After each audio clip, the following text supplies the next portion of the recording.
In this video, we'll be looking at the secrets of the security industry. What are the benefits? How do someone get inside the industry? How could they progress?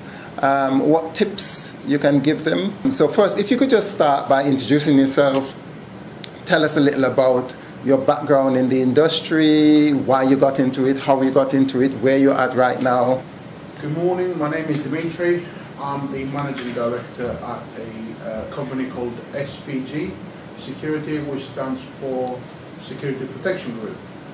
My background in security is for the last 26 years, where I've worked in various places across the UK in the various sectors of the security industry.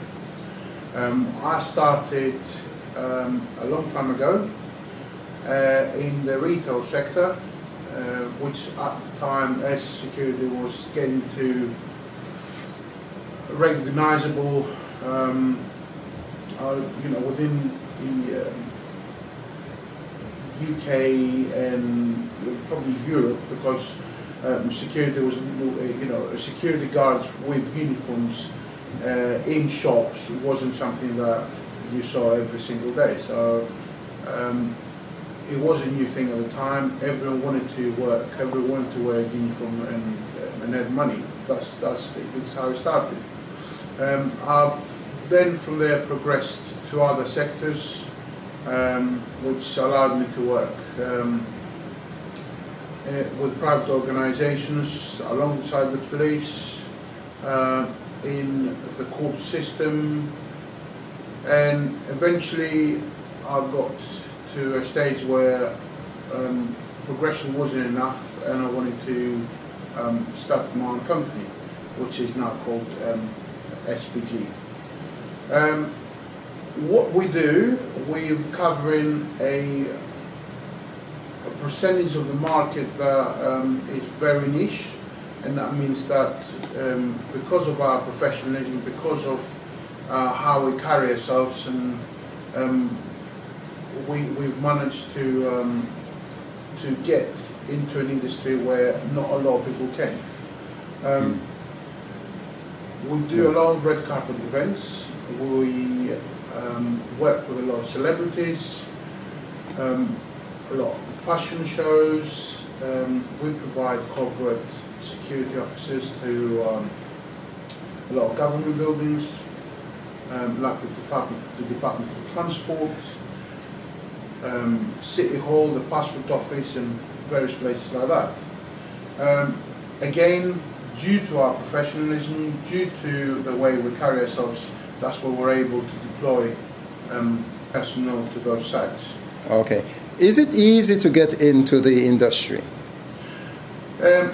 It is, in hindsight, yes, it is easy to get into the industry, but you have to tick the boxes with yourself as a person before you go into the security industry. Okay, I'm going to come back to you right in a minute about ticking the boxes and what those boxes are. But if you could tell us a little about your background in this industry. I'm the operations manager for SPG. I started my career being corporate security in a building complex. That dealt with quite a few venues inside the building, including cinemas, bars, clubs, restaurants. From there, I went and became a door supervisor. So I worked in the clubs. I managed a few teams of door staff and nightclubs. From there, progressed to management level and a few higher profile things. Again, working with my colleague here, we've done quite a few government jobs. Protection for Boris Johnson, we've done his security for his people question time. And then that led me to this, which is the operations manager for Security Protection Group. Okay, so now you guys, what I want you to tell me is what are some of the opportunities that are in the industry? Are there different types of security? Absolutely. If so, if you could just you've got anything from retail security, so you can go work in clothes shops or any supermarkets. You've got corporate stuff, which is more kind of meet and greet in front of the building. You can sit there, scan people in, scan people out. And then it goes to, you've got the nightclubs, bars, pubs, the licensed venues industry, which again is a bit more high beat, a little bit more aggro than the others, but you know, everyone's got their kind of choice in what they like to do. It is fun. Yeah, but what would you recommend if someone, you know, off the street, they're thinking of getting in the industry? Is there any specific area that you would recommend, or? I think you've got to kind of find what you enjoy. I did quite a lot of different gigs. I worked at a coroner's court, which was pretty interesting. Well, what does that entail? So that entails the laying out and the trial of basically an investigation of a death. So it was quite interesting because every day was a different story. Dealing with death. Dealing with the situation leading up to a death. So obviously that's quite grim, but it's much more interesting than sitting at a desk for me.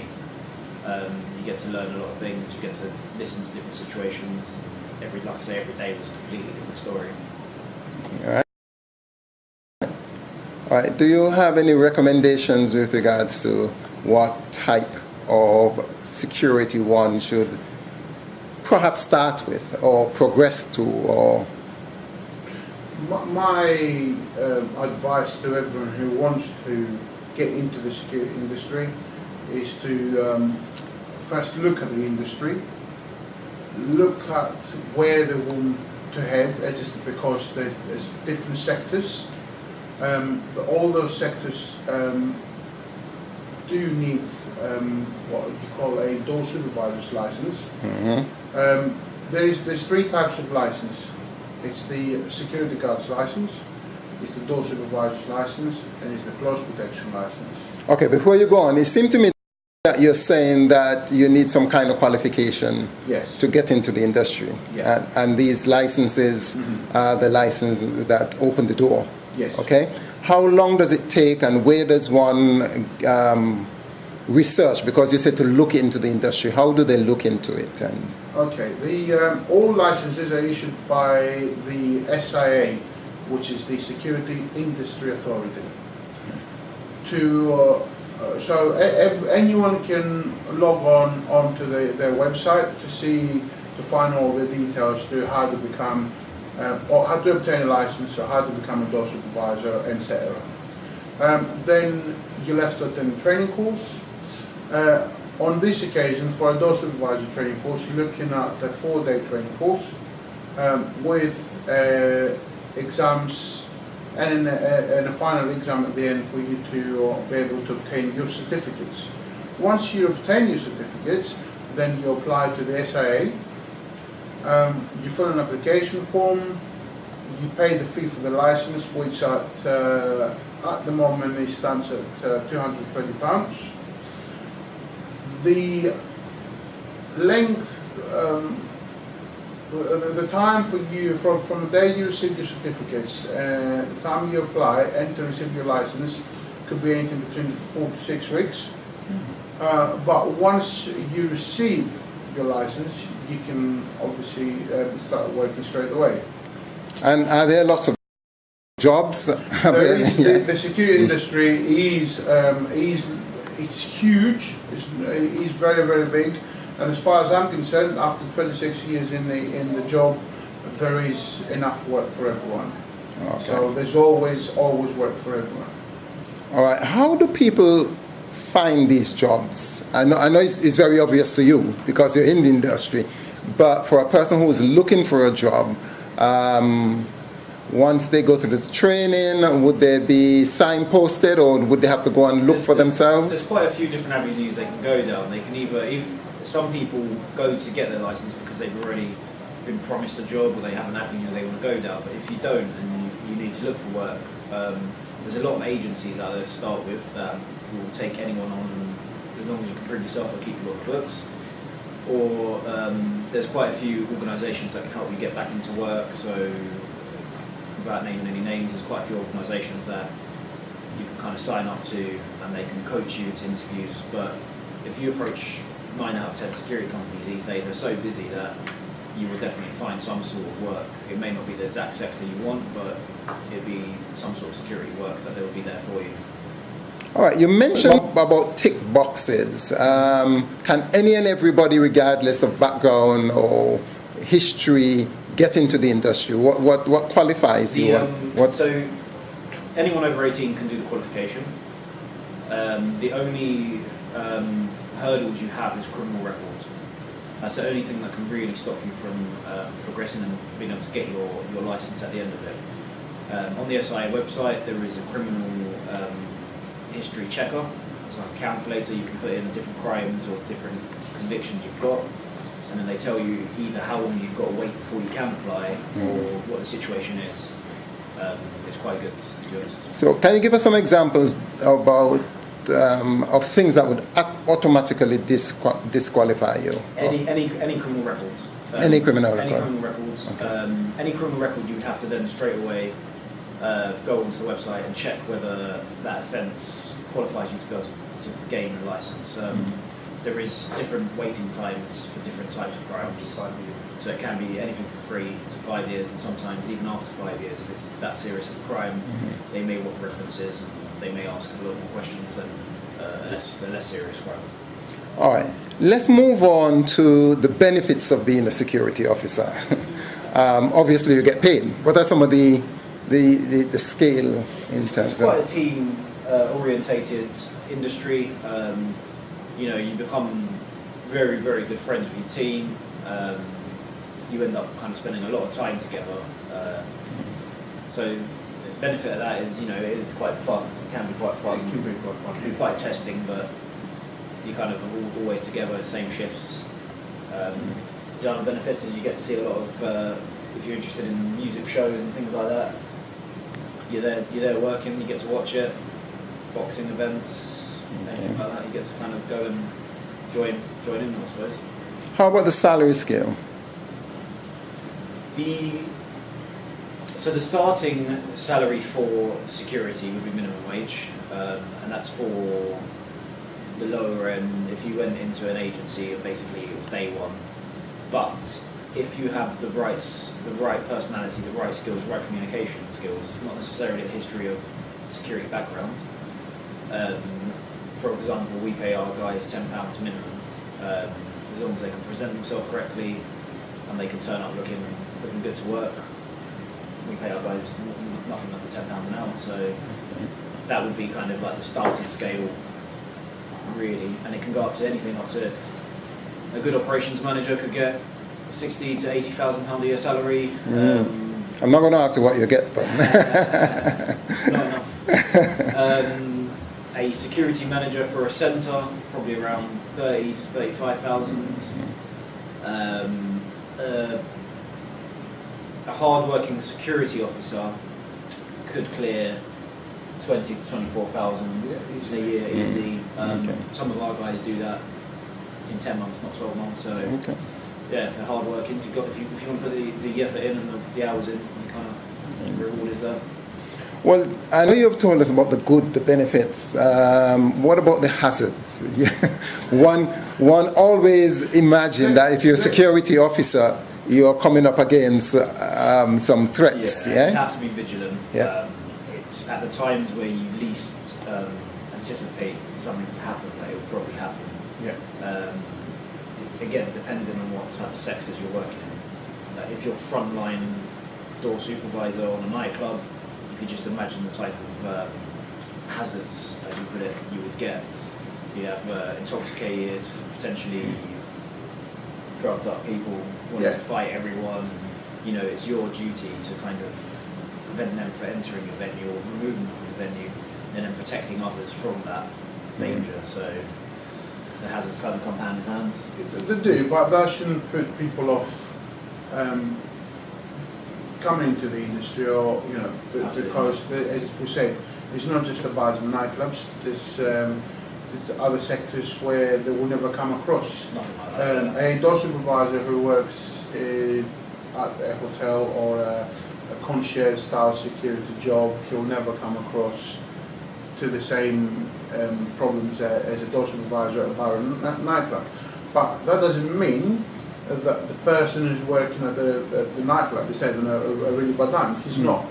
He's surrounded by probably another 6, 7, 8, 10 guys, depends on the size of the venue, and to his eyes, and you know, he's safe because he's surrounded by other people. He has the support. Yes, he has support by other people. Plus, would they be given appropriate training too?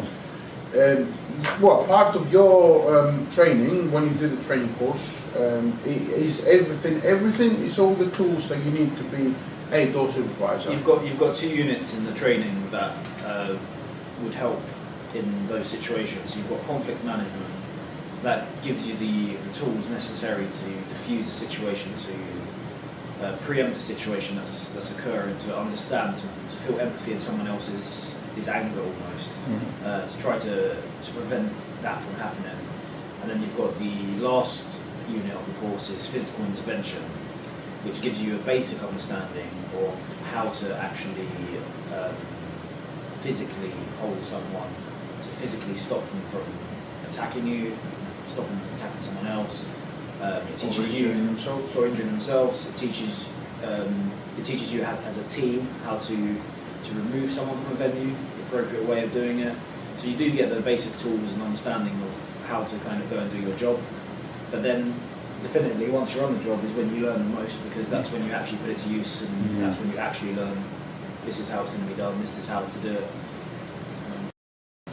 All right. Do you have any tips, secrets, ideas that a noob? Well, the only tip that I can give to someone who wants to come into this job, or any job, is all about how you present yourself, is your timekeeping, and it's about being courteous, because unfortunately, as we all know, the security guard, the doorman, the bouncer, the whatever, the name that we carry, in this industry, he has got a bit of a stigma from the old days, because it's always the saying, "Oh, you're just a security guard." Well, yes, I'm just a security guard, but I'm here to do the job, and my job is to look after the place, the person, and everything that comes with the job, if it makes sense. So people should not let that put them off. They should continue their everyday life as they do. If they were working in an office, if they were working in a supermarket, it's exactly the same. Someone who goes and works in a supermarket and starts from stacking shelves, eventually will become the team leader, the supervisor, the manager of the department, and everything. It's the same in the security industry. You start from the bottom, and if you want to, it's up to the person. If the person wants to progress, they can then become a supervisor. They can be, if they're working at a nightclub, a head doorman, which is the equivalent of supervisor for during the day, and then from there they can become a manager, an area manager, and so on. So, but it comes down to if you look after yourself, the job look after you, and it's all about timekeeping, because when you're on a 12-hour shift and you need to relieve someone who's been there for the night shift, and he's waiting at 7 o'clock or at 5 to 7, he needs to go and catch his train and go home and get some sleep. If you don't turn up on time and you don't let people know that you're running late, or public transportation or wherever, that person is sitting there going, this is not fair. So it's all about, you need to be courteous to yourself and courteous to everyone else. And that's the way we progress in this industry. And the last thing is, everyone thinks that the security industry is just a dead-end job, it's dead big, it's nothing. No, if you want to progress, you want a career, you can. If you don't want to, then you can just, it's like I said, it's like every other job. It's up to the person.